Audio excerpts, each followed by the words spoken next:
Hey, what's going on, everybody? Welcome to another episode of the Heavy Metallurgy Club. I'm one of your hosts. My name's Marty, and I'm privileged to be hanging out with three pretty awesome co-hosts, as always. We're going to start this off with Jim tonight because Jim has got some cool new news regarding what is happening here. There we go. What's Hey, going on in everybody. your neck of the woods? I hesitated bringing this up on the show because it's not really what we typically cover here. But I did put this out because I think these are a good bunch of kids. I know their bass player personally. He's a friend of the family. But these guys are called Nail Wound. They are a local Orlando band. So, Cool cover, man. I like yeah, it. it is a pretty cool cover, pretty wicked. And I always go with this chrome look when I put out tapes because that's my style. That's what I did, and that's what I loved when I was young. So that's what I do now. But yeah, this will probably, if you're an older Hesher like myself, your kids will probably like this better than you will. It's more like modern metalcore. But like I said, these guys are great kids and put on a good show, and I wanted to help them out.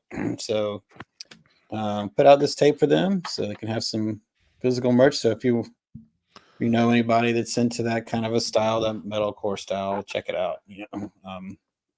But yeah, there it is. Link to Eihwaz Recordings is in the description, and from there, I'm pretty sure you can get to the Bandcamp. Is it up on Bandcamp for people to listen to, Jim? I still haven't put it up on Bandcamp yet, Right. but they're on all the. You can hear them anywhere. This album is on Spotify, YouTube. I think Apple. They handle their own digital distribution and they put it up everywhere. So you type it in Nail Wound and Ode to Misery, you'll find it. But just come to me for the tape. Right on. Right on. Yep. Link in the description so you can get yourself one or one for your friend that's into that stuff. All cool. And always, of course, we're going to promote whatever Jim puts out with Eihwaz for sure. So awesome. And Jim, what have you been spinning? We'll just do two birds with one stone while you're up. Oh, I'm finally got my Sulfur Aeon with a slip case here. Oh my god, I love this fucking record. And Van.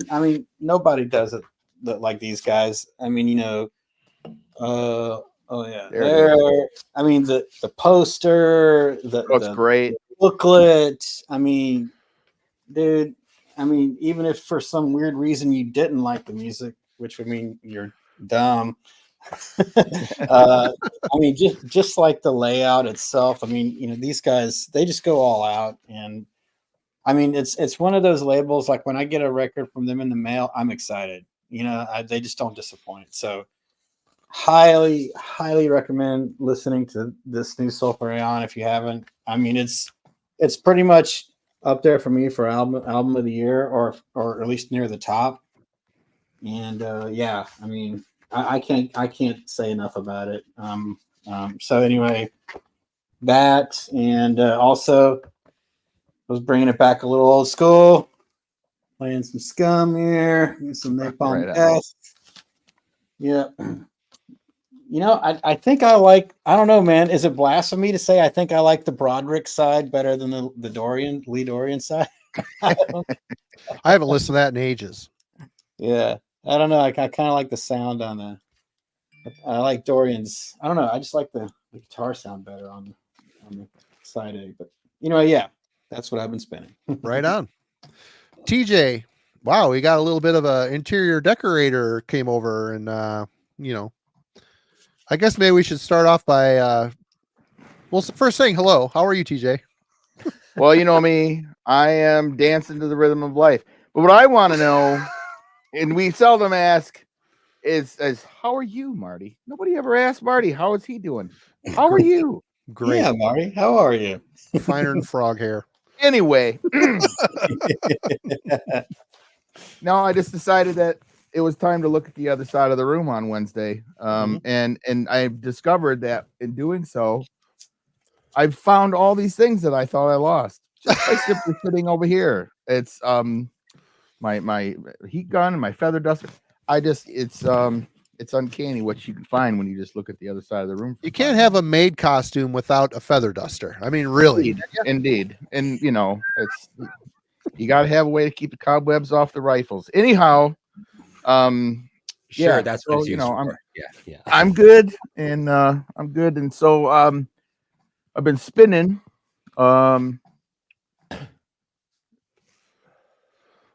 Where are we at here?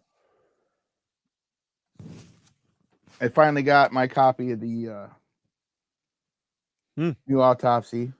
Right on. This is great. It's really good. Yeah. It is so Check good. out my review on Heavy Metallurgy. I did. Well, everybody, I know you did. Well, Everybody else.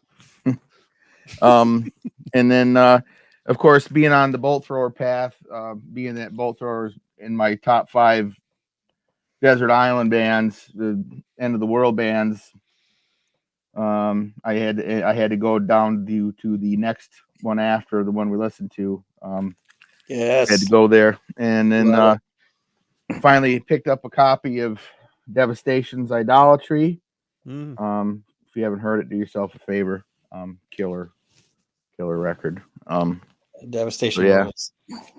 Yeah, some honorable mention stuff, but it's just, I was listening to Angel Corpse, but I've just got this promo copy, and I mean, but All right, Kellen, what have you been up to? Well, prepping for this Friday, but I've been spinning. I picked this up recently, Tales of Creation by Candlemass, on my trip to Portland. So been listening to a lot of Candlemass, and today I see Ben is in the chat. I got my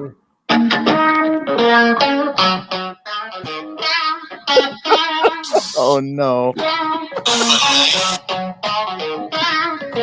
Biggest icon in wrestling. What is happening? What's happening? I don't understand.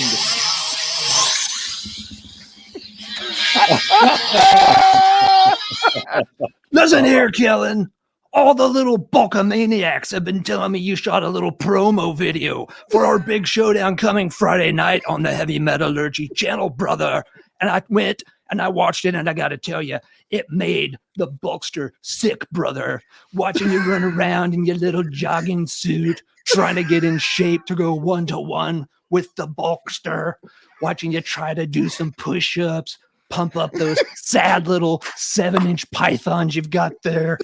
You want to know how to get ready? You want to know how you need to prepare to go toe-to-toe with me, brother? Well, let me tell you what you need to do. You better be saying your prayers, and you better be taking your vitamins, because when Friday night rolls around, there's only one question, Kellen. What you gonna do, brother? What you gonna do when Bulkamania runs wild on you?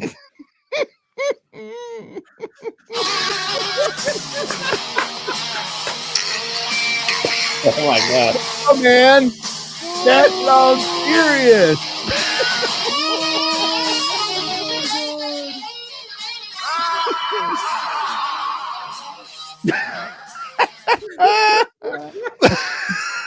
Oh no! You were saying, Kellen, what were you're showing some records? wow. I mean,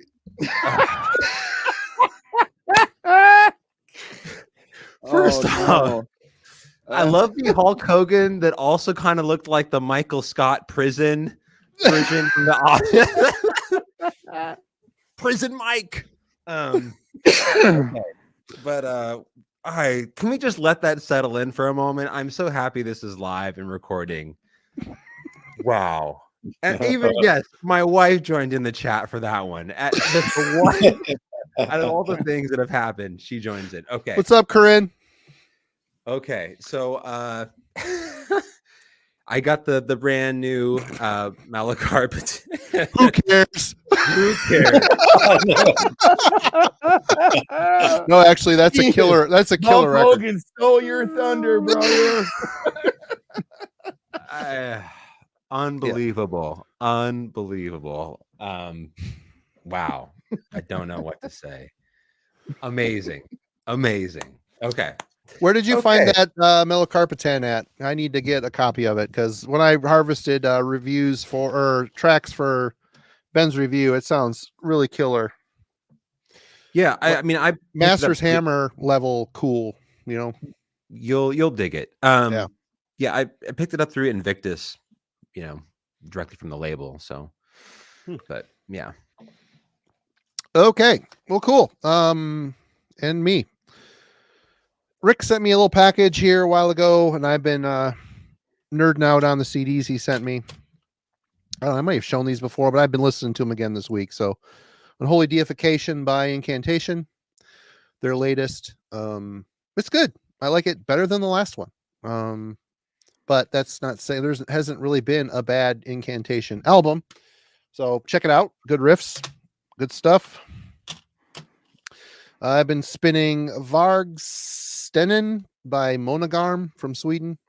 Viking metal. Rick sent this as well. I've been kind of in a mood to check this band out more, and he must have read my thoughts, and boom, it was in the package. So I don't know which one, third or fourth record, maybe. I don't know for sure. I didn't really check. I thought I had a couple of their old ones. I used to have them, and I went, cool, I'm going to go dig those out. Well, of course, I don't have them anymore, so dumb. Don't ever get rid of your stuff. It's stupid.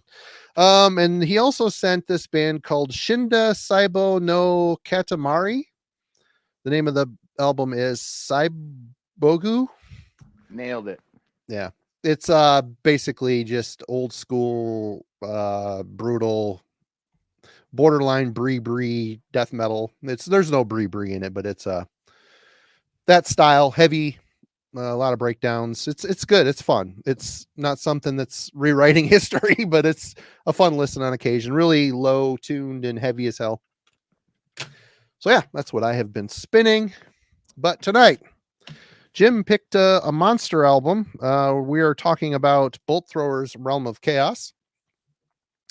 And a little history about the band. This is the band's second album, by the way.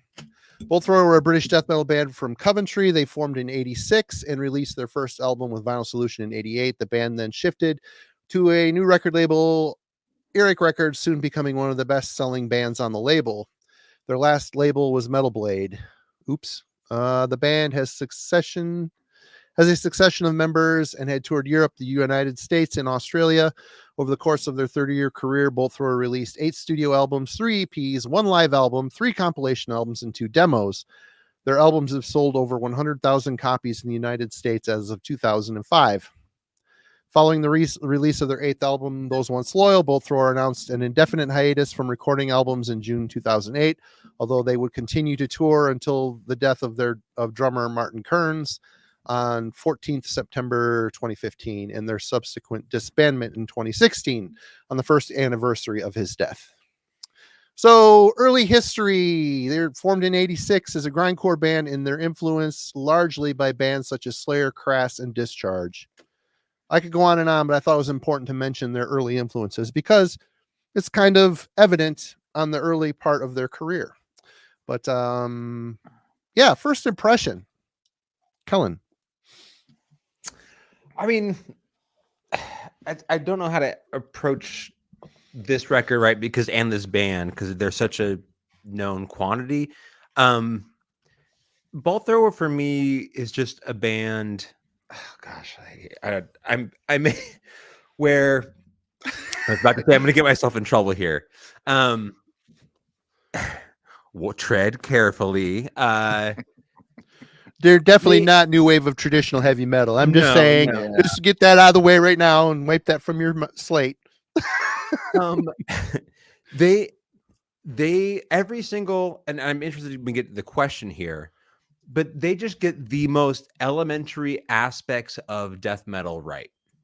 But that's always what they were for me, is out like some bare bones level, whatever death metal was supposed to be, they do it correctly. And they don't really stray too far from that, in my opinion. I think early on you can hear a bit more of like their crust influences for sure. Which I think when you were mentioning their primary or early influences, that was kind of what you're driving home, was just how much this band essentially is rooted in punk at some level at the beginning. But it's just I kind of will go back to the same thing. It's never was something that blew me away when I listened to it, but was always sort of like at a base level, almost like a death metal palate cleanser. Like it needs to at least get this right and then build from there. We'll get into the rest of the songwriting later on, but they just get the bare bones of death metal correct in a way that I don't think any other band that I would sort of associate that with, like Obituary, they don't even touch, I think, the consistency that both were displayed. Even some of their, like, Benediction or Cancer, like, they just get the bare bones right, and they did it for a long time. You could tell. Well, okay, we'll get into that later. TJ, first impression. So I actually heard War Master before I heard this record, and going from there and then back to this. I mean, I have been absolutely fanatic of this band since the first the opening salvos of that record, and when I finally did start catching up on the earlier stuff, and it's you hear, to me it's like, I've had this record for years and listened to it many times, and you do hear the primitive carryover from In Battle There's No Law. You hear all these things that form this band in this record, but then they developed this formula for their sound that they really kind of pigeonholed it early on, and by the time you get to For Victory, it's become this so focused and cohesive. But with this one, it's like, at the time when I first heard this, it was right in the realm of what they were doing on War Master. I go back to listen to it now, and I definitely, I'm more inclined to be a little more critical of it in some respects, but not a lot, because I still just adore this band so much. And even though their sound, it's like their sound is still so very singular, and they have so much, you hear all these things in this record that carry over all the way to the end of their career. But then they changed themselves. Still, they evolved, through their tuning and through their tempos, things like that. But when I initially got this, at the time when I finally did get this originally, it's, I loved it. This band is always, everything is just always, they're always, even in the slow stuff, just always on the offense, attack, and it's ball thrower, it rules. All right, Jim.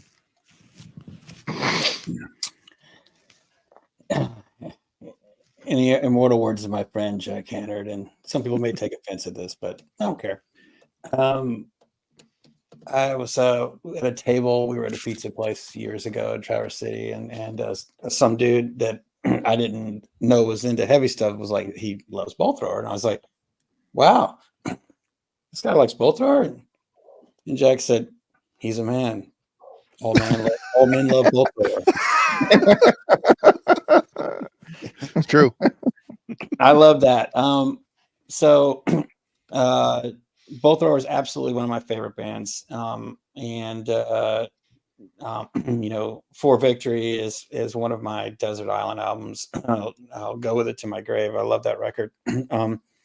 But the reason why I chose Realm of Chaos this week instead is because I want to do something a little bit more challenging. Like TJ, my first album owned by Ball Thrower was War Master. And so I went back to Realm of Chaos. That said, the first song I ever heard of Ball Thrower was off the Grind Crusher compilation, and it was World Eater off of Realm of Chaos. And that song, I mean, that whole comp is amazing. You know, it's where I first heard Morbid Angel, you know, Chapel of Ghouls, you know, first heard Carcass. I mean, there's so many Zoom to great, consume. yeah, so many great songs on that record, and so many. It turned my metal taste around to the extreme. A very important comp for me. But World Eater, man, I hadn't heard at the time. I hadn't heard a guitar sound or a riff heavier than that. It just sounded like the strings were tuned to Swamp. Yeah. And I loved like the punky looseness of it. You know what I mean? I mean, that Wikipedia page should have mentioned what Marty knows well. He got me into these guys. Sacrilege is a huge influence on these guys, and you can hear, you know, their approach to their like, we don't give a shit. We're just going to be raw and out there. Like that's their approach to their songwriting on these earlier albums. And I love it. And World Eater just completely rocked my world. I love it. You know, that riff is just, I can't say enough about it. And such a build up. What an incredible build up. Yeah. I mean, few bands can just like chug like that and it'd be interesting. And, you know, and Bolt Thrower could. I mean, when it's just like, I mean, it sounds like, you know, something is clawing its way up through the ground to choke you out.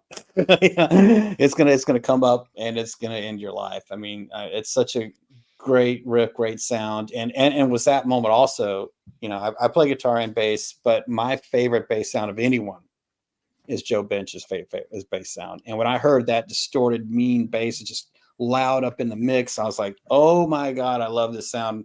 What is she doing? How did she get that? So for me, World Eater specifically was love at first sight, as for first impressions. Now, when I bought soon after I went out and got War Master, love that album, Unleash Upon Mankind. I mean, so many great songs on that record. But when I went back and heard Realm of Chaos, it didn't have quite the energy that I found that War Master had. You know, I love all Bolt Thrower, but I'm definitely ready for a deep dive because, you know, in my list, you know, starting with For Victory being my favorite, and then like War Master second, and then on down from there. Like, you know, it's not at my top, and so that's why I think it'd be a good challenging discussion tonight to for me as a Bolt Thrower fan to talk about Realm of Chaos and about its ups and downs. But yeah, there's first impressions.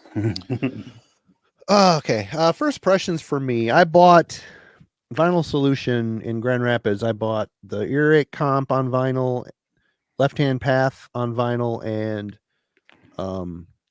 In Battle There Is No Law, all on the same trip, all on vinyl.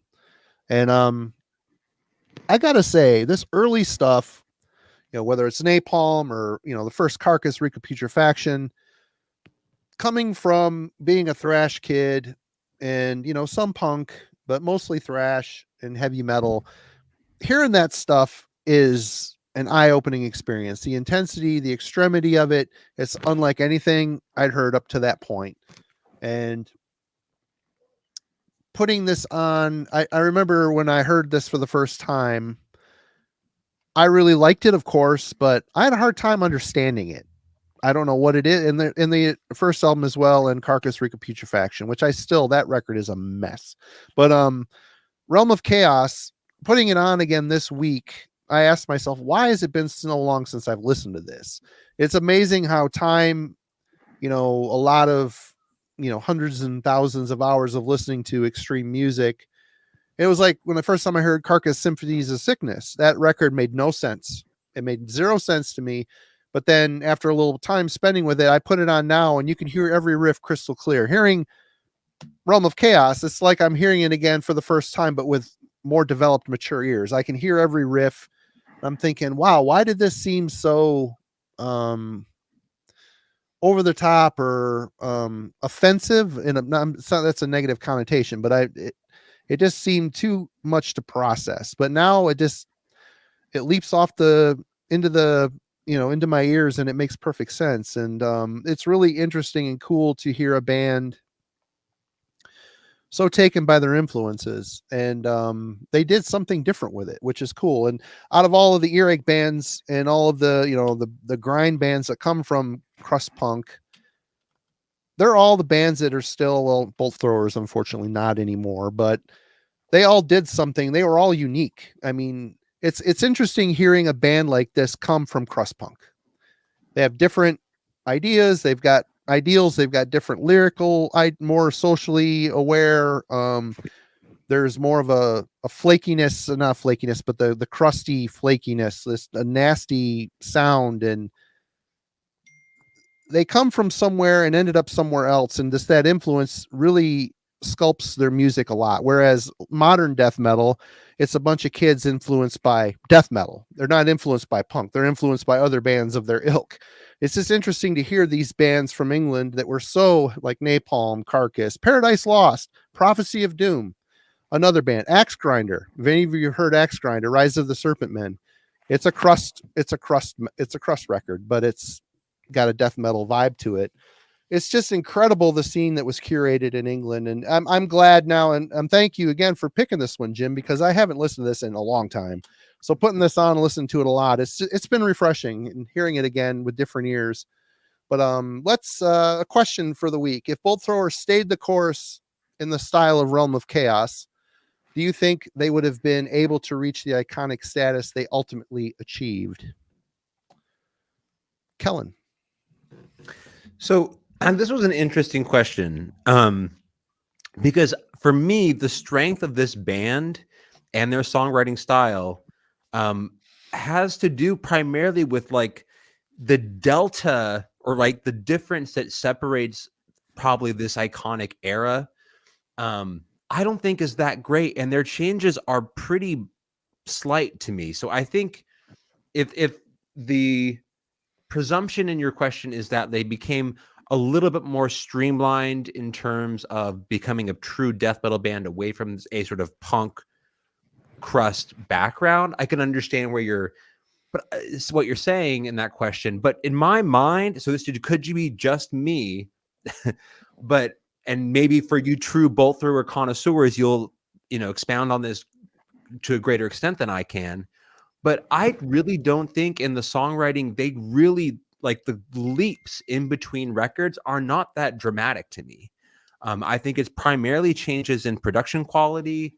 And there's slight, differences in the instrumentation that I hear, but I think they really stayed the course in terms of a true identity. Maybe they became a bit more of a death metal band away from, the crust side of things, but it's fractional to me. So I don't think if they had stayed the same, in a lot of ways, to me, they did stay true to who they are on this record. And what they did change, it was so slight that I never feel like they lost their identity in a way that would be detrimental to how we understand them and remember them. So I'm interested to see how you respond to that. Okay, TJ. No, he's not wrong at all. If any of my previous gushing alluded to that, I don't think that. I think, to me, as they evolve from the first record, I think totally kind of epitomizes their crust and where they came from, what influenced them, what drew them into music, and what they were trying to accomplish, and it's so obvious on that. And then you move in from here all the way to the end. They refined themselves, but they stayed true to what they were trying to accomplish. They really did find a sound, an identity sonically, that they carry all the way to to their final record. And the transitions are not vast, but they're so so concisely, they just perfect what they are. And to me, with the question, I don't know. I mean, they had they're such a DIY band, and they were road dogs, and they played all over the place.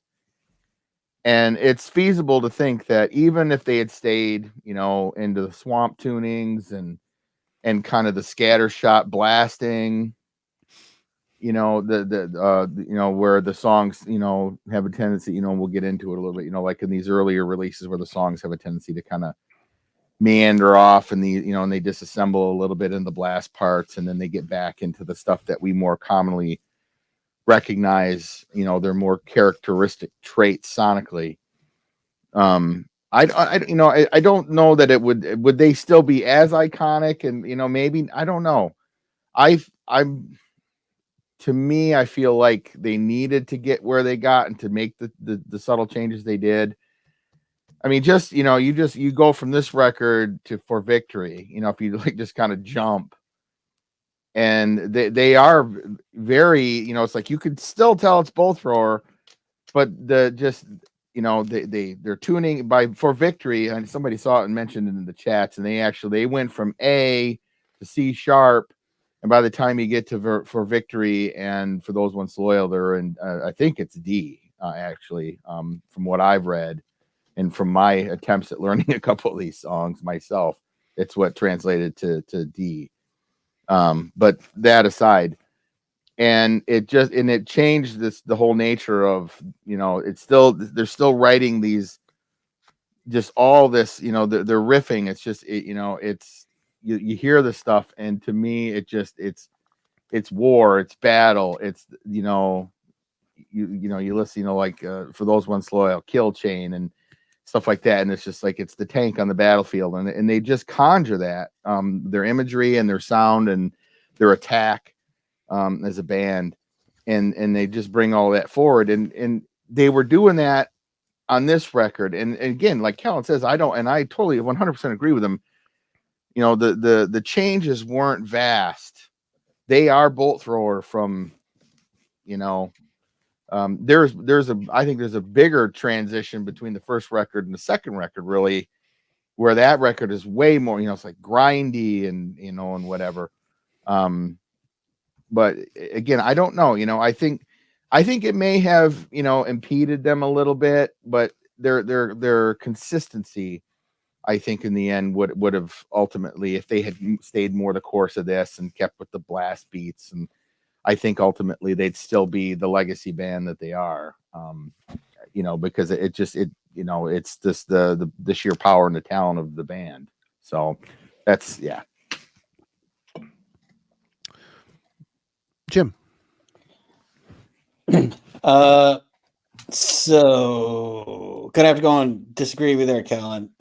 I think you need to listen to For Victory, pay close attention to the melody lines, the phrasing behind them, the emotional drive that's behind those, specifically the guitar melody lines on For Victory. That is something that isn't present on these earlier albums, though I love these albums dearly. I think that you know, these guys had, I will say, an agreement with TJ that it is kind of a steady progression, but by the time they got to For Victory, they were tighter. The drummer on that album is, you know, frankly much better than the drummer on this one. Andy Whale struggles with the blasts. Yeah.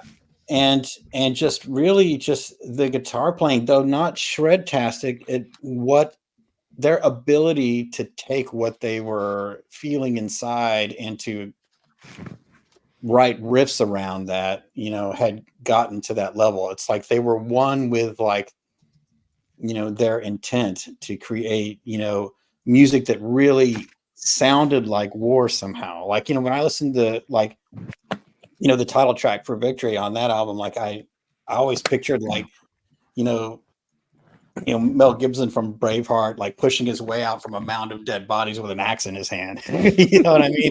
I mean, you know, and just every song on that record conjures up, to TJ's point, specifically for me, it's For Victory. It conjures up imagery, and there's like an atmosphere that's throughout that like links it all together. There's atmosphere on Realm of Chaos as well, but it's more brutal and in your face. It's more of a crushing, like relentless kind of, you know, a atmosphere where on their later albums, specifically on For Victory, from in my taste, is there's something about that it picks you up and drops you into like the midst of like a battle where you're just kind of like a witness to it, you know what I mean, and you're like you're spiritually present, and so I do think that there's different kinds of musical progression. You know, there's the ability to like shred new chops, you know, or incorporate different styles into what you're doing or whatever. But there's also the kind of music I like the best is when you can stay in your lane as a metal musician, continue to make heavy records consistently, but yet dig deeper within yourself and connect even more with your audience in a way to make them feel like, and I do, when I listen to that record, I get goosebumps. I mean, it takes me somewhere else, and in a way where these earlier albums make me want to bang my head and break stuff and chuck beers into the fire. Or For Victory makes me want to jump into the fire myself. So yeah, I would for anyone that's kind of questioning the latter era and how far, they came, I would say go listen to that record again on your headphones, and just give it a few spins, and I think you may come away with a different opinion. But in terms of this question specifically, I think it's pretty obvious. I don't think that they would have reached iconic status if they had stayed more in this crusty, awesome era. I think I'd still own these albums. I would certainly still have In Battle There Is No Law, War Master, Realm of Chaos,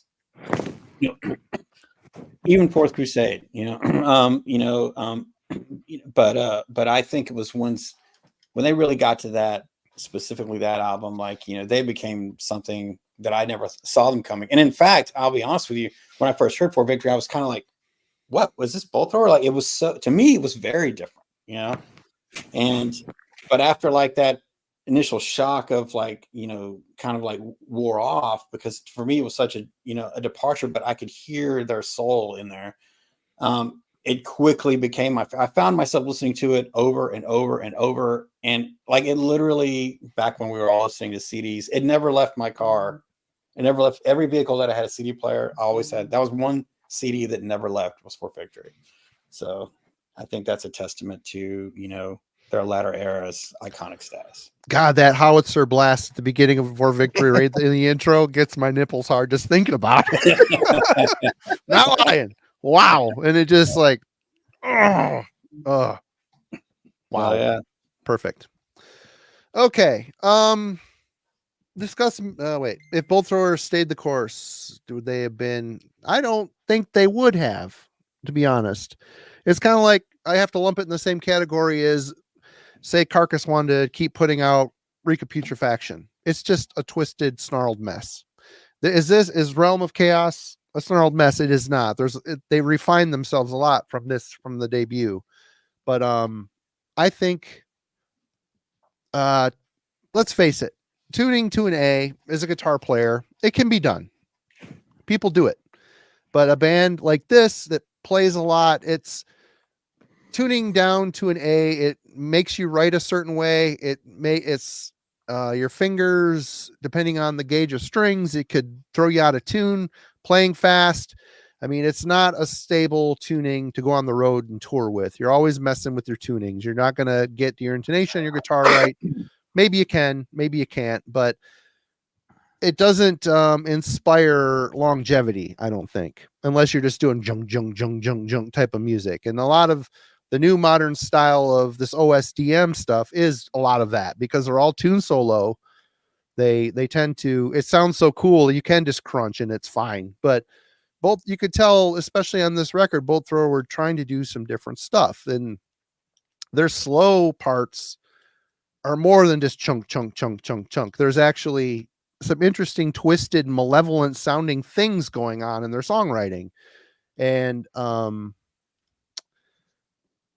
I think they realized that pretty quickly, and after 2 albums of doing it, they started to tune up a little bit. And yeah, it still sounds like Bolt Thrower, but you listen to For Victory, it's just a It's so cinematic the way that album sounds, the way the production is, the way the guitars are layered with, you know, those melodies over the foundation riffs. It's just a very cinematic thing, and you're not getting that at this tuning. It's not going to happen.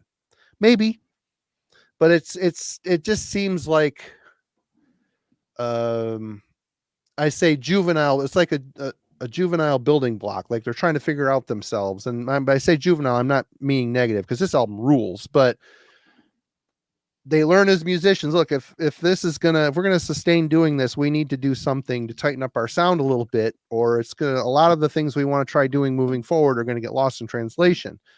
It's at the end, it still sounded like Bolt Thrower what they did. And listening to this album in particular, you can hear that they are way better at writing slower riffs than they are the speed. The speed stuff is cool on here, don't get me wrong. Some of it's better than others. Some of it's just kind of stock type of, you know, grind riffs from that era. But I find in where the songs like Eternal War, where it all works together really well, but there's other songs where there's two songs within a song. Oh, there's our cool build with this awesome slow, heavy, layered melodic part, and then all of a sudden fast. It's like two different parts. And I think they realized moving forward they had to do something, changing their tuning, tightening up their sound, I think is what got them to the goal line. And if they had stayed in this, yeah, I mean, I would have bought the stuff too, because it's killer, but I think there's only so much you can do with it. That's might be not an accurate statement, but it seems to be the theme. Okay. Discuss the musicality and composition of Realm of Chaos. TJ. What did I write down? I don't know. I think we've touched on a lot of this really already. You know, this record, from the beginning, it's you know, even from this record, it's just brutal, you know, just attack, you know, they just always seem to know what they're trying to accomplish, especially once, you know, but once you get to this era of the band and then start moving in, you know, I mean, because they really, from the first record to this one, is like two totally different bands almost. It's everything's, you know, song wise, it's so much more cohesive. And like we were talking, it's like you get into the blasting stuff with this, and on, you know, and then War Master as well. It's like it does have a tendency to get a little lost. It disassembles a little bit, mushy. It's like, yeah, they struggle with it. I think they're looking for that aggression that comes with it, and you know, they hadn't reached a point in their career where they, you know, they'd sat down and said, you know, this over here, this stuff we do here is so much better, you know, and we respond to it so much better, and they were right, you know. But it's still, you go back and you listen to these records, and it's so killer to hear these records, and they're so good. I mean, I still could, you know, at the time when this stuff, you know, when I bought this and back in the day, it's just like, God, I just couldn't get enough of it, you know.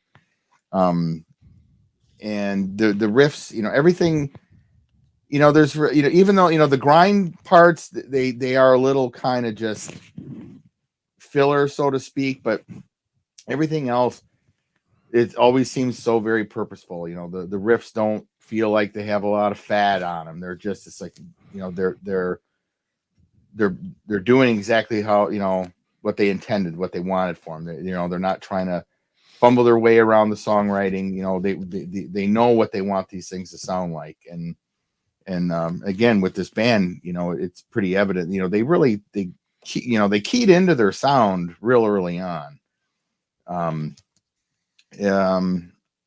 You know, this, again, with this record, you're hearing that signature of, you know, of what they are, but they're still kind of caught up in the early formative, you know, entanglements with all the grind and the crust and stuff. And it's all in there. You know, they're great players, and as primitive as some of it is, it's still so the execution is everything on this, and so the delivery, it's hard to complain about it in any way. Being in, granted, am I a super fan? Maybe, but it's so, I don't have a lot real big complaints about this record and the composition of the songs. Again, I'm a bigger fan of everything they've done from Fourth Crusade on. But I love this stuff, and they became so much more in tune with what they wanted to do, and when they kind of pulled some elements out and added some things in and still kept their core, which is all over this. The core of what Bolt Thrower is. It's so very identifiable. You can't put this on and people who know would not know what this was, except for Tim, who happened to mention he'd never heard them before. I think he should turn in his metal card for that. So that's I don't even know how to respond to that. How do you never heard Bolt Thrower? What do you, you drink water, bro? Do you even meditate? I don't even get it. You must be very hydrated. Yeah, I guess. Look at me. I'm dripping. But yeah, so again, it's this is their second record. It's obviously there, there's a primitiveness to it that comes from came with them from the first record. Still far more defined. The A tuning is a hindrance at times. You can hear they're struggling with keeping things, intonation and stuff. I know exactly. It's like what Marty said, immature. It's like it's just you're young and you want to be brutal. The early stuff I did with my old band, our first couple demo, all that stuff was tuned to A, and it just, it sounds so sick, and it's so, and it's so brutal. And it does.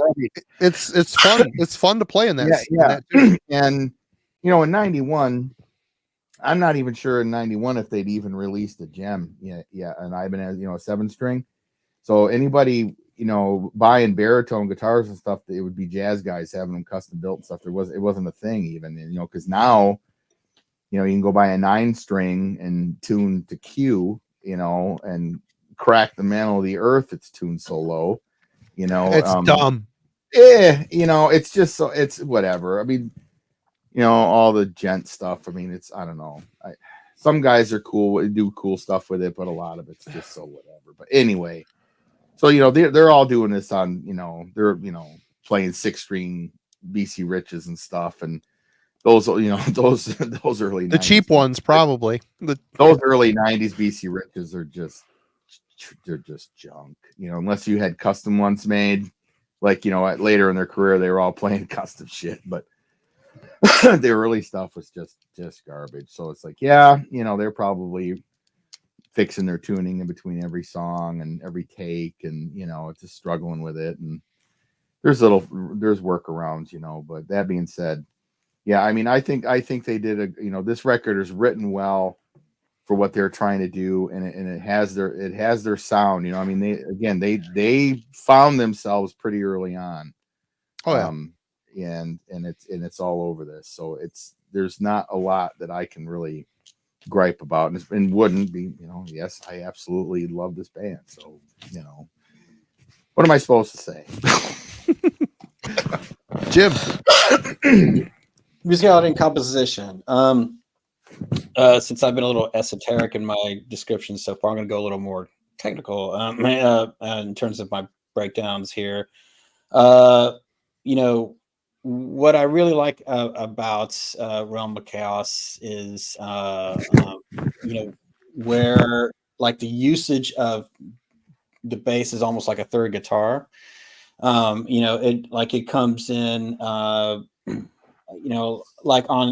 Through the Eye of Terror, the way the riffs playing, and then that open notes hits, but it's just a distorted bass, but it sounds so good. It fills up the the presence of the song without even needing to like a third guitar track to make it go boom, or carry out like it's just so great, and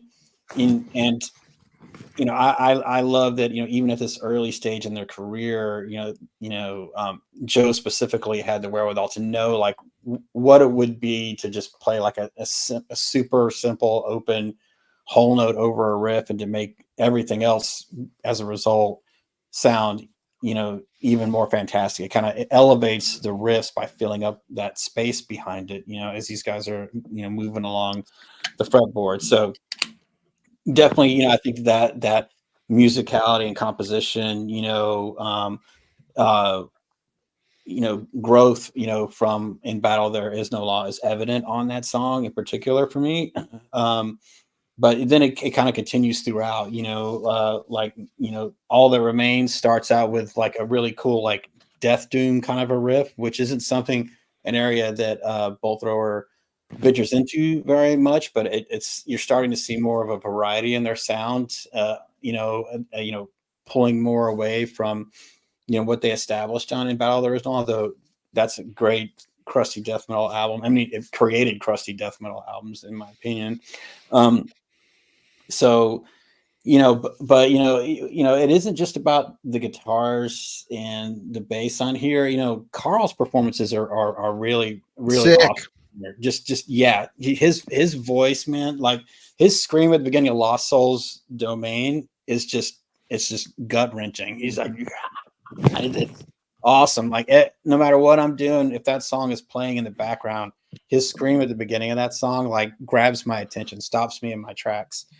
And so you're not only looking at the growth and the development of the guitar players in the band, and Joe, but you're also hearing Carl, pushing himself harder and doing more interesting things with his vocals. That scream also has some layering into it and stuff like that, showing some more experience in the studio. He's taken some some risks, some challenges, doing some new things, and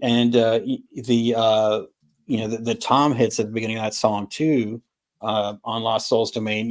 They have like they almost sound like timpanis. I don't know if it's still the toms and he just tunes them really weird, or if they do have some timpanis behind it. But there's something like da, da, da, da, that kind of reminds me of like a little bit of Megatherion type stuff. But yeah, again, they're playing with different sounds. They're pushing themselves, musically, and not just, like I said, Bolt Thrower isn't a band that ever got shred-tastic, and, thank God for it.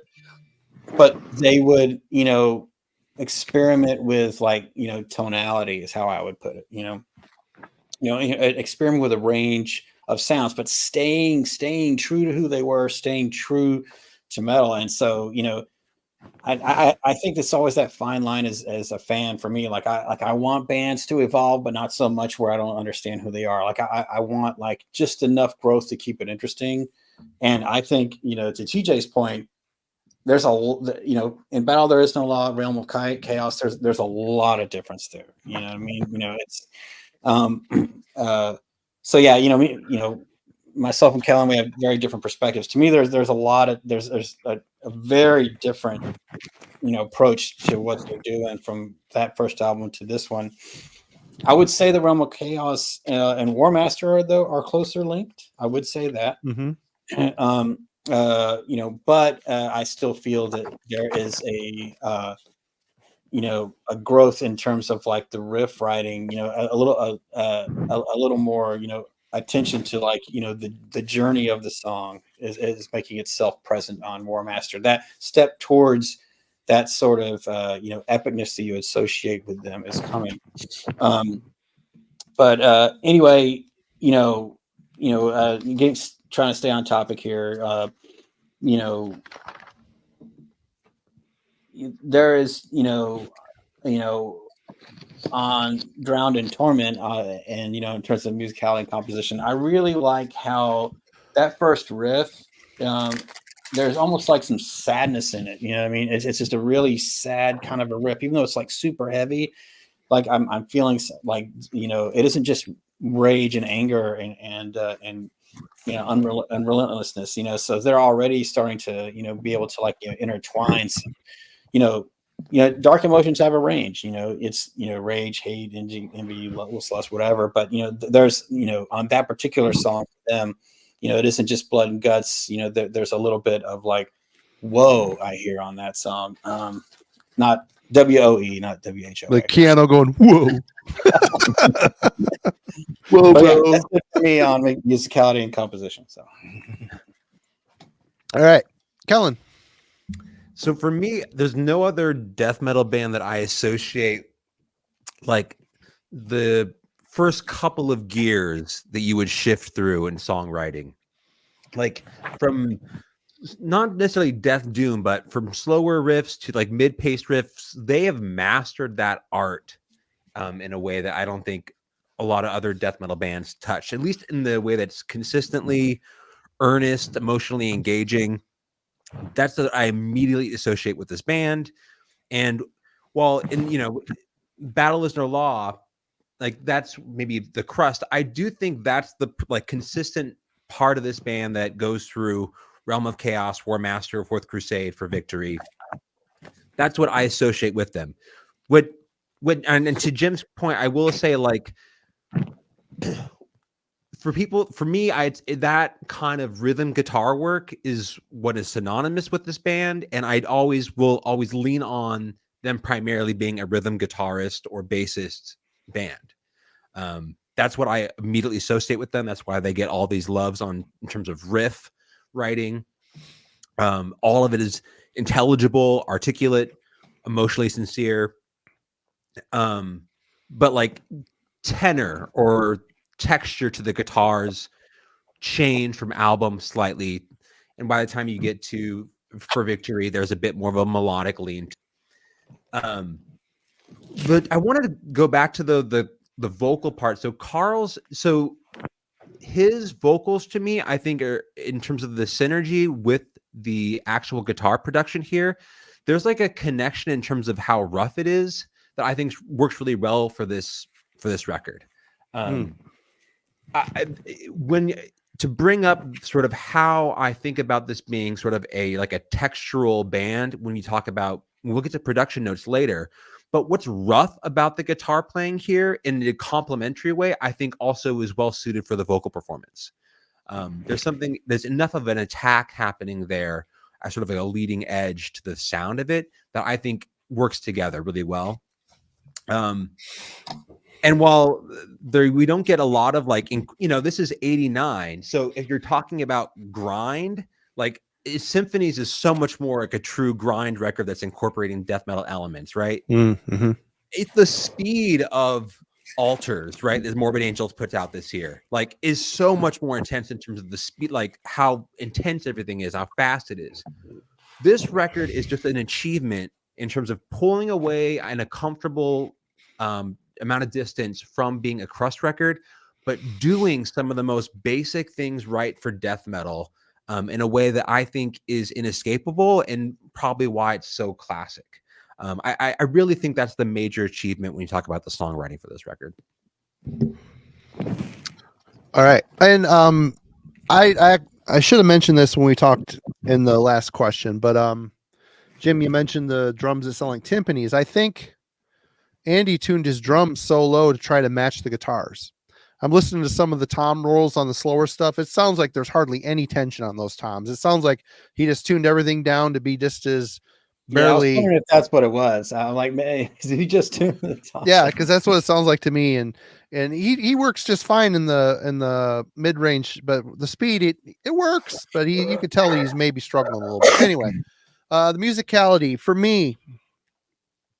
There's a murkiness to this stuff, and whether it's youth, I don't know. There's guys that are and ladies that are gotten together and they're still trying to figure out where they're going. It seems like this album, it starts to kind of the aha moment is happening where someone mentioned earlier in the chat that this album seemed kind of formulaic. It might have been I don't know. I don't remember. Anyway, it was Tim who's never heard Tim or this album. In a way, I was thinking something similar to that, not necessarily in a bad way. It still sounds like Bull Thrower, but there's always the slow build up and then some patchy fast stuff in there and then kind of end on the slow. I see what he's saying, but I think they just get it figured out a little bit on here. This was a building block for them. The instruments tend to get to wash together a bit on the speed. You're thankfully listening to this stuff a lot. Hearing it this week, I could kind of pick that out, but you could tell the tuning was an issue. But for the most part, I have no real complaints on this record. We're going to get into that here in a minute, but there's some songs that are better than others. I mean, even the so-so songs, they don't suck. They're just, you can tell that some songs they put more work into than others. But for songwriting, I think this is a band right on the cusp of realizing their purpose. And it's evident on some of these songs for me anyway. But yeah, I think you guys covered it all mostly the best thing. Let's talk about the production. Kellen. Yep. I really like the production on this record. And I want to go back to this notion of atmosphere because I actually think it's a success here. It's probably different than what we associate with the latter records. So if we're going to compare with For Victory, for my esteemed panelists this evening, I know that holds a lofty place in their hearts. It's a perfect record. It's perfect. There you go. Every riff is where it needs to be. By the sun. But they should have ascended after that point and just been done, but they didn't. The reverse rapture of metal albums. I just want to go back to the idea of like an atmosphere though, because I do think one of the strengths of this record is like an ugliness of the atmosphere. And it's a consistent strain through the entire release. So I want to say that's a success, at least. Well, it may be on the opposite end in the bolt thrower spectrum by comparison to something like For Victory, which has like a very different sort of emotional place. I liked how rough this record sounds. I think it works really well. Even like it's got that like 1989, the distance between like to Jim's point about the bass production in this, like I had a hard time finding like leading edge, like that the bass where you hear it in two different places, right? So the actual finger or pick plucking and then like the bottom end to it, it just feels so much bottom end. Like you don't hear that front end to the actual bass, but it completely consumes all the room in the sound. So it doesn't add to the point of TJ talking about attack. The rhythm section to this, where the guitars and bass just bleed together into like this sort of here our war metaphor, our steamrolling tank, large vehicle that is moving at a methodically slow, crushing pace. All of that works really well. But I also liked how it sounded like the distance between that and the drum production sounds of its era to me. And I mean that in a complimentary way. Yeah. Where like it begged, like when I was listening to it quietly, the drum sounded small, but as soon as you turned the volume up on it, it just came to life. That kind of range and sound, I think, really works really well and speaks to the era in which it was produced in. Colin Richardson is on this, so someone who's incredibly well established as a producer. And then he did. I did not know that. So cool. I mean, yeah, that makes sense why you could still hear everything. Right. He had it kind of figured out at this point, which is cool. And then to kind of reiterate my point about vocal production matching sort of the guitar. I mean, the part of that is a performative aspect, but it's also, I think they captured that well, and I think it matches in terms of how the guitar sounds. So my production notes. TJ. So one of my, I think the biggest gripe I do have with this is that the bass is so blended into the mix on this. It's there. You can hear Joe. It sounds like a guitar. She does like a thing, and it sounds like a guitar doing it. But it's just not what it would become. You get into the you know, the more recent era of the band. And, you know, Joe is out there and you can hear her and her tone is more cutting. It's still, you know, the mix is great for this. It slips my mind, you know, what Kellen was saying about how, you know, the mix on this, it's, you know, it's just so kind of, yeah, it escapes me what you said specifically, but I agreed with you. It just fits what they're doing, and it is good. And I have, you know, the version I have now is one of the, you know, the full dynamic range ones, and so it's been cleaned up a little bit and then re-released. And everything just sounds really good. You know, even the blasting stuff where they tend to get bogged down a little bit and it has that tendency to kind of disassemble, it still comes across pretty well. And again, working with Colin Richardson and stuff, you know, he had his finger on the pulse pretty well at, you know, by that point. And so I don't really have a lot of nitpicks about it. I guess it had been a minute since I'd listened to this, and then going back, and it's just like, you know, listening for the, you know, the bass and stuff. And it's like you hear it. It's like Kellen said, it's like you hear the bottom of it, and you hear it in there, and you can sense the, you know, the instrument being played, but it just doesn't articulate as purely as it does later on when they're doing, you know, you get into the later records, but it still works, you know, and for this, you know, otherwise what else can I say? Not much. All right, Jim, and I'll be right back. Oh, cool. Yeah. Production wise, I think this was, you know, definitely, you know, a step up for In Battle. There Is No Law. Though I, you know, do love that record too. It you know, it can be a tough listen sometimes because it's very murky sounding, and I don't think intentionally so, but still great riffs and a great, you know, debut for Bolt Thrower and showing like where they were going to go and what they were to become.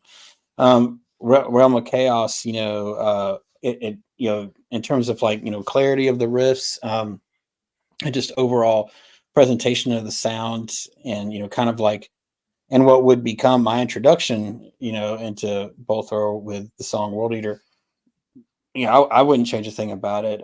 You know, it's where the guitars sit in the mix, where the bass sits in the mix, you know, it's specifically those instruments that drew me into them when I was listening to the Grind Crusher comp, you know, for those first times. And just, you know, I kept coming back to specifically, it was, you know, World Eater and Chapel of Ghouls.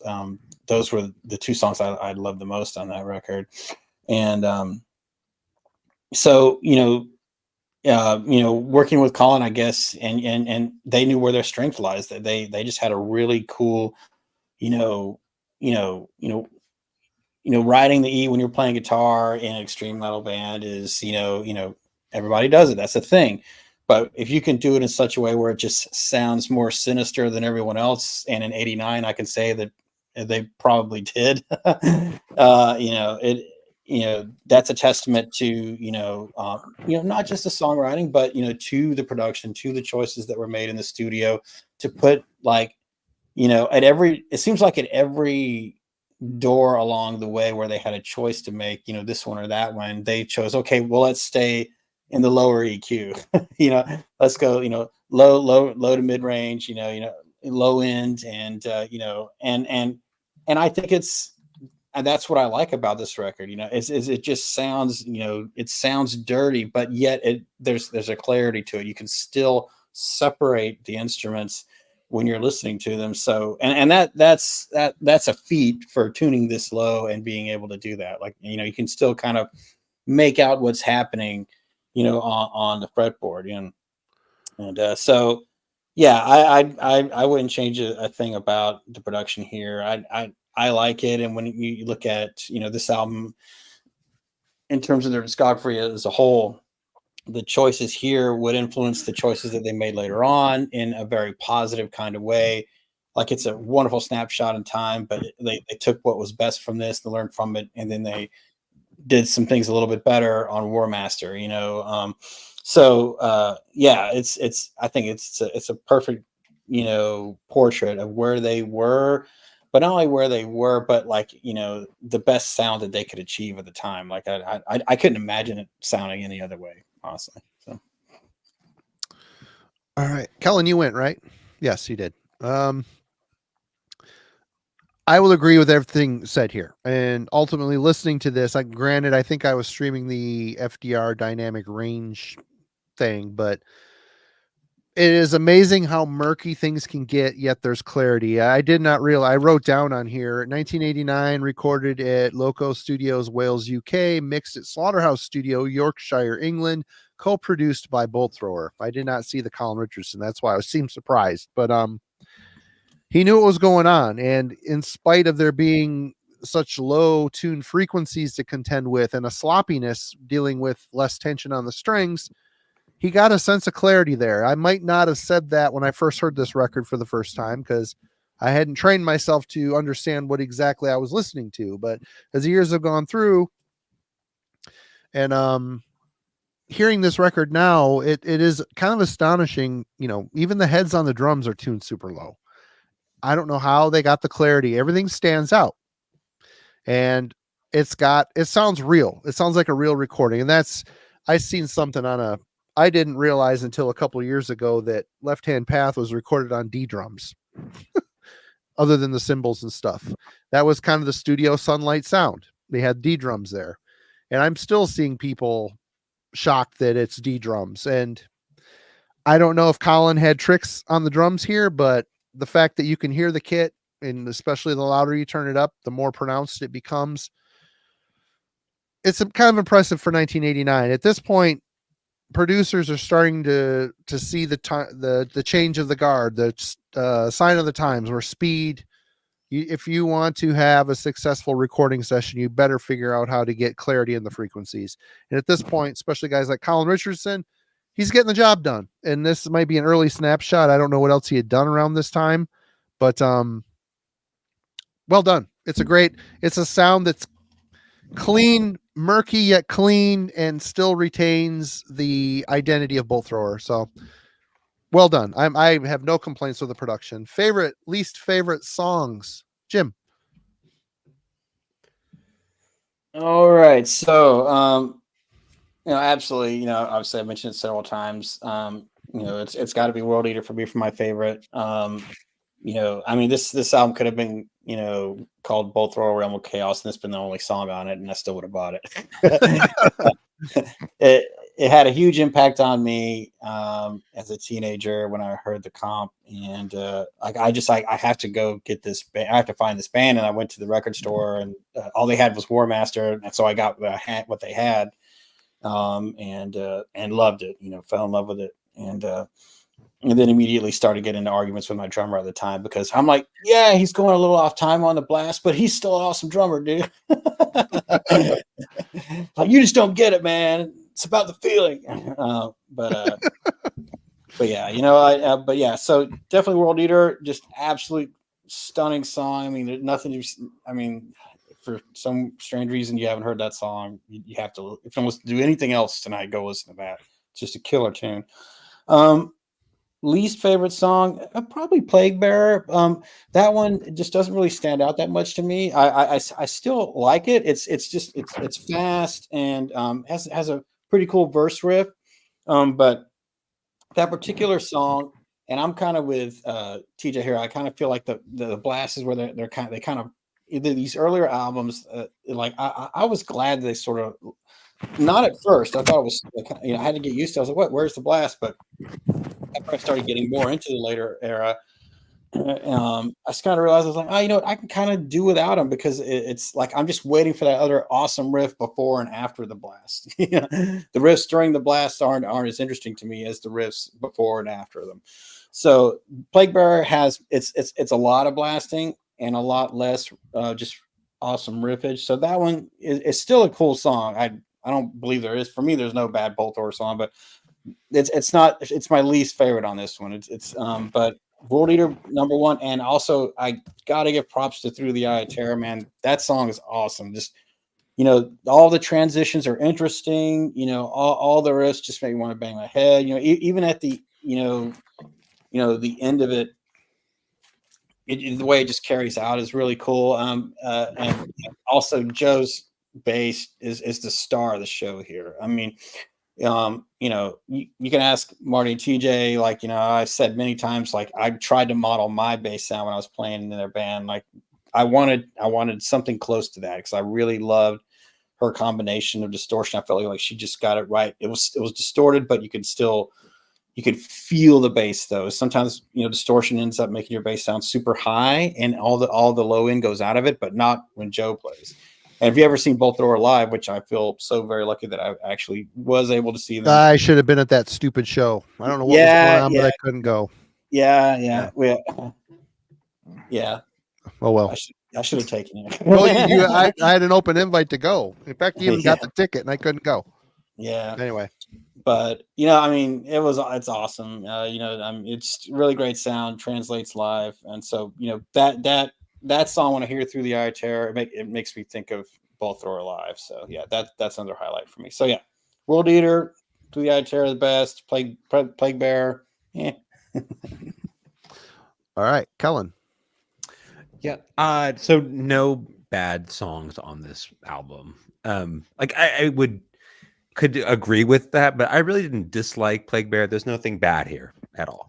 I will. So World Eater, yes. I will definitely agree with that. I do like All That Remains and Lost Souls Domain. Those are other songs I want to sort of highlight. Another one of the things that we'll bring up in terms of like the blast beats we've been talking about. I feel so many other death metal bands, like when I picked out my favorite songs here, I knew within the first handful of moments, the first 15 seconds, the intro riff, I was already going to love the song. Or I feel the overwhelming majority of like death metal bands, you'll hear the blast beat will start the song or it'll kick off that way, and I'm waiting for the riff to arrive for me to fall in love with it. Bolt Thrower, I feel, is like the antithesis of that. There's just riffs all over the place that I will immediately fall in love with it. Oh, and there's a blast beat there to change the tempo here and there. But it's like, for the songs that I'm mentioning, I immediately knew that I was, into the song as soon as I heard it, which I think is a different kind of dynamic. Is they immediately sort of drag you in, and sort of dig their hooks into you. So no bad songs here, but there's some sort of standouts I will point people towards. TJ. Yeah, so World Eater and Realm of Chaos, I think, are like outstanding tracks on this record. I mean, World Eater, both Rower even admitted that they've reused some of their own riffs later on, and stuff. I remember reading in something in Maniacs or something, and they're like, "It's our riff, fuck it." What difference does it make? They take it and repurpose it and put it into a different song, and because the effect of it is just so it's so undeniably crushing. The only song I don't feel like Eternal War was the strongest song to open this record with. It's a cool track, but I disagree. Yeah, I don't know. I just didn't. It feels like everything just got better after that. I like the song, but it just didn't. I don't know. Just didn't feel like I feel like they could have. I'm actually with you, TJ. I think Through the Eye of Terror would have been a better opener. I feel like the album really kicks off for me on that song. Yeah. Right, and it's not. There is no one bad song on here. It's just in terms of which ones are better than the others. I just feel like maybe it wasn't that one, but other than that, it's it's just every front to back, it's Bolt Thrower rules. I really can't say too much else about it. never let you down. Yeah. Well, we'll start right off the top here. Eternal War. I thought it was an excellent mission statement. Twisted riffing style that feels triumphant yet sinister. Interesting song structure and use of atypical guitar parts make Eternal War unexpected and exciting. So you guys are wrong. Of course, World Eater, that wins the award for heaviest and most memorable riff / build-up on the album. After 2 minutes of said build-up, when the speed kicks in, it seems a bit initially anticlimactic to me, as the riff sacrifice feel for speed. I mean, it's a tale of two songs here. They do it a bit on this album. Amazing, awesome build-up. And then when you get to the speed, it's like, okay, here's some fast riffs. It's just, I want something that works. I want a smoother transition there. I still love it. World Eater's still a favorite. It rules. That song is amazing, but it's mainly because of that 2 minute build-up part and the outro. Lost Souls Domain, I really like. Well-written song where speed riffs seem more simplistic and memorable, as are the hook-laden heavy riffs. It seems to me like when they're the faster riffs, when they're more simplistic, is when it works the best for Bolt Thrower. I didn't write down the name of the song on this thing I wrote. That was dumb. Title track feels like a template for what's to come in their songwriting moving forward. There's room for a solo, which some of these songs there isn't. Focused on heavy crunch and murky melody. The song rules. Least favorite. Again, I don't dislike any. There's nothing on here I would kick off the album, but I think Dark Millennium is it's one of the least memorable. It's the least memorable intro, and the mid to speed riffs feel a bit too stock, but it's the album's most crust feeling track. You can really hear their influences, I think, on this one. All That Remains, like Dark Millennium, it's a good song, but familiar as the riffs seem similarly nebulous. It's a cool vibe, but the overall construction and execution of the song feels a bit polluted to me. A little more clarity would have been good. But yeah. Oh, Prophet of Hatred. I like this one a lot too. The slower riffing and how it alternates from power chords to note-based melody lines. It's just very murderous sounding to me. So unique, if not pleasingly odd. I especially love the crusty edge on this track. I like the crust side of Bolt Thrower. I thought it was cool. It was a cool piece of their identity, which they kind of phased out as they went, which is fine because they became better songwriters as they progressed. And really that crust element, I don't think it has any business being on For Victory or Fourth Crusade or Not at all. it just doesn't.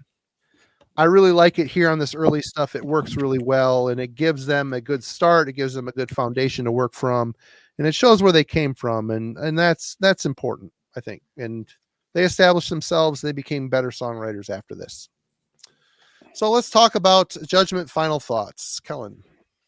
I mean, it's a classic record, but I would also say that probably the next, 4 Bolt Thrower records are all classic? 3 for sure.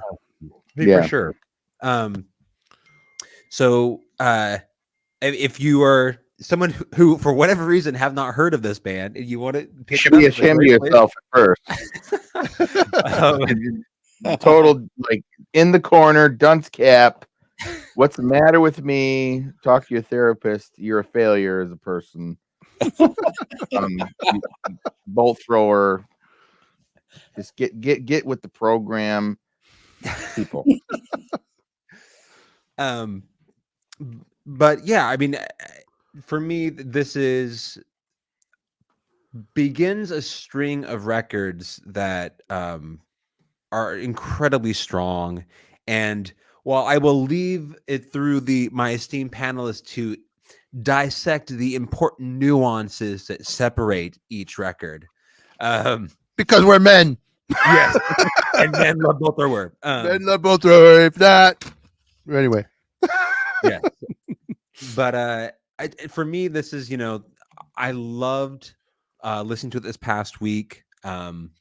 And it just always reminds me like to be like emotionally connected to a record, they don't need to be complex necessarily.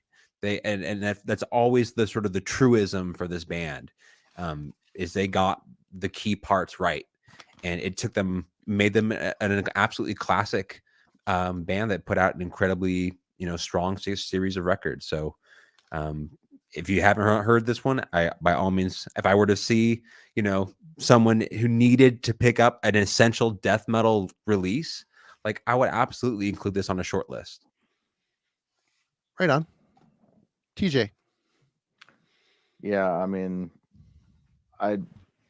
it's both roar. It's to me, their catalog is mandatory. I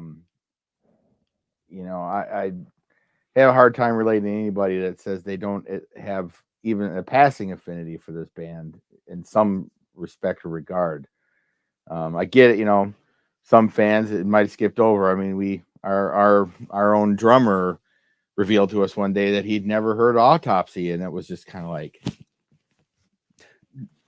what? Are you speaking gibberish right now? I don't understand you. It's hard to kind of comprehend that, but it happens, I guess. My final judgment on this is like, I'm more in love with the later eras of the band. Specifically, the last 2-3 records, but I absolutely love this stuff. I remember how pivotal it was for me as a young fan, to give it a rating. I don't know, get the I don't know, man. We'll go back to, it's a 9 out of 10, 8 out of 10. Is it near perfect? I don't know. Maybe it's a little bit, maybe I'm being a little bit, I just love it. So it's kind of like whatever, but you can tell how much TJ cherishes. He's got like no 4 out of 5 burrito crust or something for this. You want, is that what we want to hear? All right. We're going to give this record the 24-piece extra crispy bucket with sides and biscuits with honey and butter. Is that better? Is that what you want to hear? Sold. One of those sides better be mac and cheese, or you could take it all and throw it in the gutter. And mac and cheese and motherfucking coleslaw and mashed potatoes. What is wrong with you? You start going to a place and then you turn coleslaw. Around and like coleslaw, whatever. How about some raspberries with that? You want broccoli too? Anyway, yeah.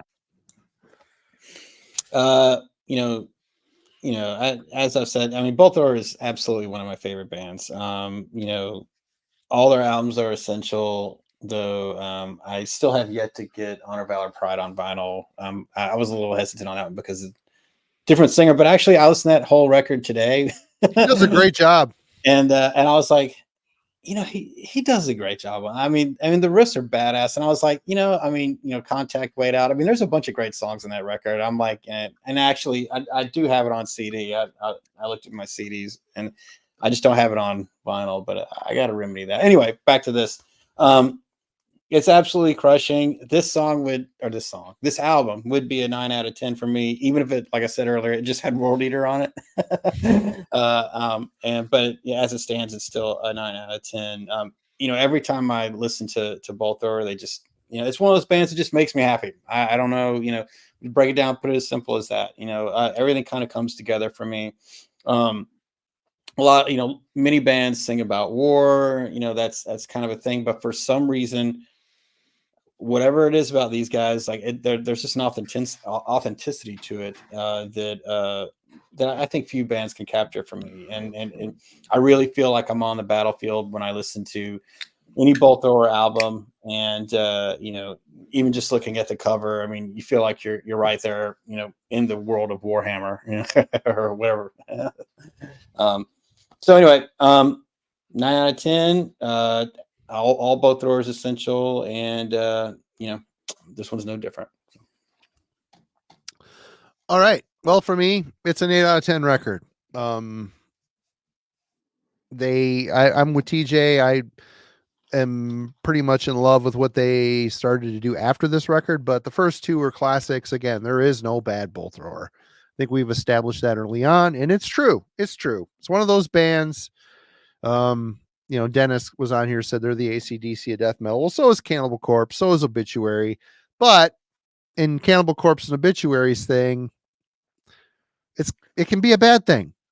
Here, in this case, it isn't a bad thing. And I don't know what the differentiating factor is there, but the fact that Bolt Thrower just has a style and a class that just seems to stand apart. Bands like Obituary and Cannibal Corpse in particular, I mean, you can even lump Suffocation in there too. They influence so many copycat bands. It's kind of a detriment to what they did, which isn't the main band's fault. There's been some, Bolt Thrower have influenced a lot of bands too, but it isn't as widespread and as detrimental as it is to the more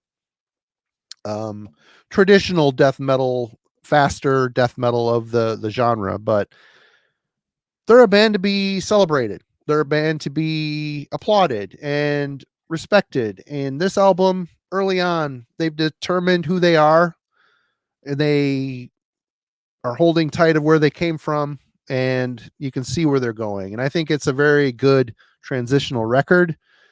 Maybe War Master's a little more fleshed out in that transition, but it's been great. Again, Jim, thanks for picking this, for the fact I haven't listened to it in so long, and putting it on again. It's like, oh, yeah.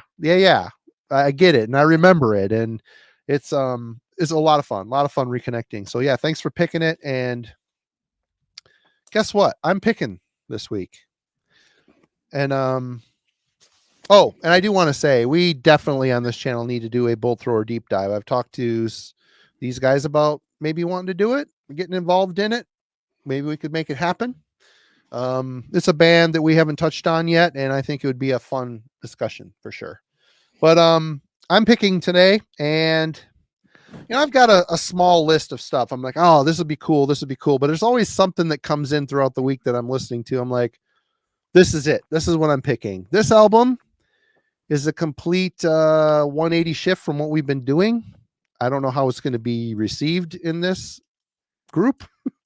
It's a very one of those records that's misunderstood in their catalog, maybe not very widely loved. But I thought it'd be an interesting discussion, and that would be my favorite album by Motorhead, Another Perfect Day. Ooh, yeah. This is I love that record. What's that? Yeah, I love that record. Awesome. This is Brian Robertson from Fast Eddie Clark. Was him and Lemmy were button heads forever, and finally the last straw was Lemmy wanting to do a song with Wendy O. Williams, which was his girlfriend at the time. Fast Eddie Clark said, screw it, I'm out of the band. He picked up Filthy Animal Taylor, convinced him to hire Brian Robertson, who was no longer in Thin Lizzy, to join the band. And what transpired was Another Perfect Day. And if you don't hear Thin Lizzy and Motorhead perfectly uniting on this record, you're crazy. But this is my favorite Motorhead record, and I thought it'd be a fun discussion because it's still Motorhead, but it's a lot. It's not like any other album of theirs. It's not like any other album of theirs. There's a lot of class on here in the song. There's some prog on here even. It's crazy, but this is an awesome record. I figured it'd be a fun one to talk about. So Another Perfect Day. That's happening. Good pick. But let's talk about, first of all, we're doing reviews on Heavy Metallurgy. A lot of you may have checked them out. Maybe a lot of you have not. Every Monday typically is the release day, and if there's extras, I'll pepper them throughout the week. We've had a pretty awesome run of stuff.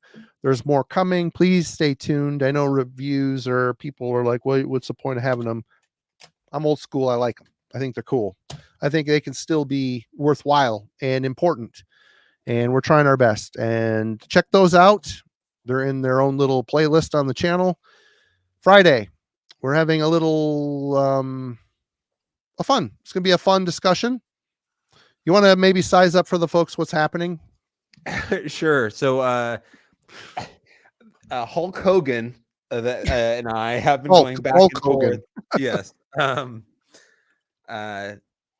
talking about sort of traditional heavy metal and newer bands that are appearing. So this is kind of an ongoing back and forth that we got into, and we roped Marty into it, who will be there to keep us, separated, make sure we don't come to blows. But just talking about essentially what makes up in 2023, how do we understand and define traditional heavy metal? So we're talking about that on Friday, and specifically bringing to the forefront of like albums that have been released in the past 15 years or so that could or could not fall under that umbrella. It's going to be a good time. Obviously, titles and genre markers are people roll their eyes at them, and are they needed? No. Can it all just be metal? Sure, but I guess we, as people that try to explain music, need some sort of a touchstone to size up, over simplify things. So I don't know. We'll see. It'll be a fun time. I'm looking forward to it. But go to Eihwaz Recordings. Link in the description. There's a new release, a new tape. I can't remember the name of the show. The cover again, Jim. It's sitting right there, right? Yeah, like I said, this is modern stuff. It's not going to appeal probably to a lot of the folks on the show, but if you got some teenagers in your family, you will. They're a good bunch of guys, though. I know them personally, and I wanted to help them out. But it's some modern metalcore stuff. But yeah, I'm not steering away from my Black Death focus, but yeah, just wanted to take a little detour and help a local band out, and it's decent stuff for that modern stuff. So, Killing for Company, what you got coming up? I still have a episode that I need to put together that I've already recorded here and release after I get done with all my little promos and heavy metallurgy stuff this week. That we Alan derail his channel all the time. Sorry. With the Asirathungal, and then I've been talking to Melanie over at Melanie Loves Death Metal and trying to put together an afterbirth conversation on their new release. So cool. Hope that'll be coming our way. Oh, cool. I haven't heard that yet. Everybody's ranting and raving about it. I've been meaning to check it. We had a promo for it. I just never got around to listening to it. But oh wait.